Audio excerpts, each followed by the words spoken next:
So this is a really good question. Owning a small business, this is something that I, kind of dealt with a lot. There's a fine balance between negotiating your salary frequently enough and being annoying.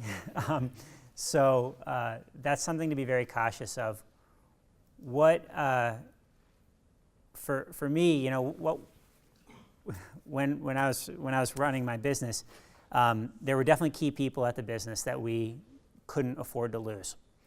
And when they're in that position, they have a very, very, very strong stance to negotiate from. So what I would really try to understand as you start to go into salary negotiations is, what's your standing in the company? And you should really look long and hard and try to give yourself an accurate grade of what you're doing and what you contribute to the company. And if you think that you're an underperformer, if you think that you are coming in later than your peers, or not working as hard or not producing as much output as peers, then that's probably a weak stance to start negotiating from.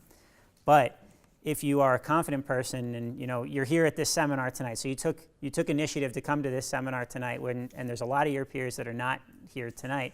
So I think it's probably reasonable to assume that you're probably a good student and that you'd probably be a great employee as well. So I would say have some confidence in yourself and make sure that you aren't being negative on yourself as well. When I say try to really evaluate your performance at the company. As far as negotiation is concerned, I wouldn't I wouldn't even ask for a higher salary for the first at least 6 to 9 months of working at a company. It's way too early. I think you're just going to be annoying to your supervisor. I think talking about salary negotiations on an annual basis when you're doing annual reviews, I think makes a lot of sense. If you're constantly bugging your manager about it, it's something that is, there's a lot of overhead as far as managing salary increases. So especially in smaller companies, it was really tough to deal with. But what I will say is, when you do negotiate for a higher salary, you should be very confident in your number. So go in, be able to justify that, and stand firm, right? So you shouldn't ask for something unreasonable. You should do your homework, and you should understand what the market is willing to bear for your skill set, but you should stand firm on that negotiation. At the risk of treading or walking into slightly dangerous waters here, I will also say that the men that worked at my company asked for salary increases much more often than the women at my company asked for salary increases. So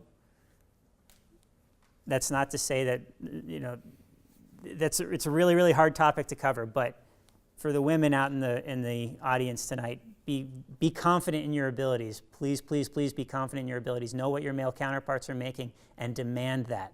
Absolutely demand that. I don't want to offend anybody here tonight, but that's something that is crucially important to make sure that you're paying attention to. I don't know. No, I would completely agree with everything you said. I think it's a lot easier to negotiate your salary when you and your boss sat down and made goals in the beginning of the year and you met your goals.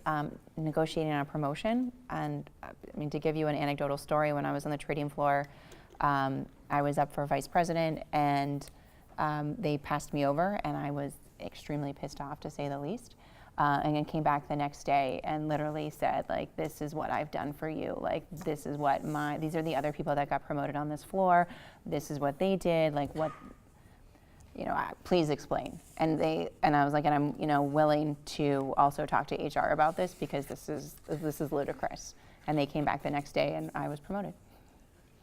But yeah, you really need to, especially, I think, in very aggressive, really in any culture, you really need to be willing to know your worth and, be willing to say what you think you're worth. Everyone needs to know their worth. I think one of the most valuable pieces of advice I got when I was on the trading floor was another female who was 8.5 months pregnant, and she said to me, that the reason that she's always worked in the front office, which means you're dealing with clients or either trading or you're selling, is because she said, I know my P&L, I know my profit and loss every single day. And she's like, I know I can go out on my 16-week maternity leave because this is how much money I made the bank this year. This is how much money I made the bank last year. And she's like, this is what my counterparts made across the street. And I was, just out of grad school at the time. The thought of having a child was completely like an alien thing to do at the time. But when I went for my promotion, I was 2 months pregnant. I was supposed to be traveling to South America. Obviously, my gynecologist was telling me, you're not going there. And I basically needed to say to them, like, this is how much money I made you. This is exactly what I did for you. And I know that Meryl will hire me. I know this person will hire me. And I think having that knowledge really makes it a much easier conversation, because then it's not anecdotal and it's not emotional. And I think one of the things that I've personally struggled with, as well as my sisters, is to remove the emotion. Like, it just doesn't go well. You have to be quantitative when you go into those conversations. I'll reiterate that too. One of the things that I think in a large corporation, there is less flexibility because every position is slotted.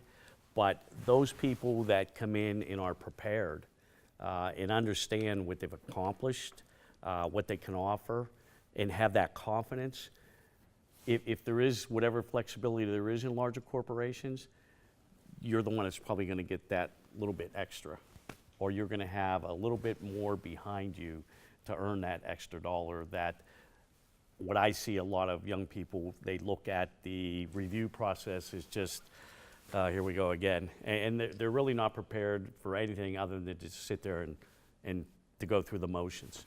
If there's no feedback, and if you're not reinforcing, hey, I've done a good job, look what I've done for you, you're going to be the average person, or maybe somebody's going to take a little out of you to help somebody else. So confidence and be prepared. That's a great piece of advice. Be prepared. I can't really speak from my own personal experience here, because owning my own company, I don't really, Did you ask yourself for a raise? Yeah, I would ask myself for a raise. Usually I got it. Yeah, usually I got it. But my wife, she's really good at this. She's a rock star. I have all great things to say about her. But she keeps a running list of accomplishments that she's achieved throughout the course of the year. And she usually just keeps a copy of the self-eval template that your manager will give you at review time, and fills in questions periodically throughout the course of the year. And so when it comes time for review cycles, and when it comes time to ask for a raise, she's already got all of her accomplishments listed out. Try to think about all your accomplishments over the course of the last year, and if you haven't written them down, chances are you're going to forget a lot of them.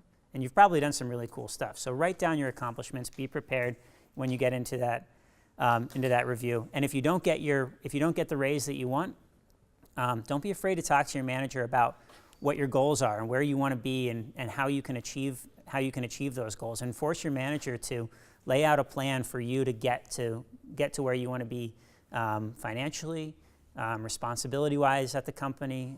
These are all things that managers should help you with. So hold your manager's feet to the fire, and be prepared when you go in to do that. Give ideas, and ask for feedback. And definitely when you're new, you need to be willing to do the grunt work. Like, everyone has been there before, and no one ever likes the newbie that feels that they're above everything. It just doesn't bode well.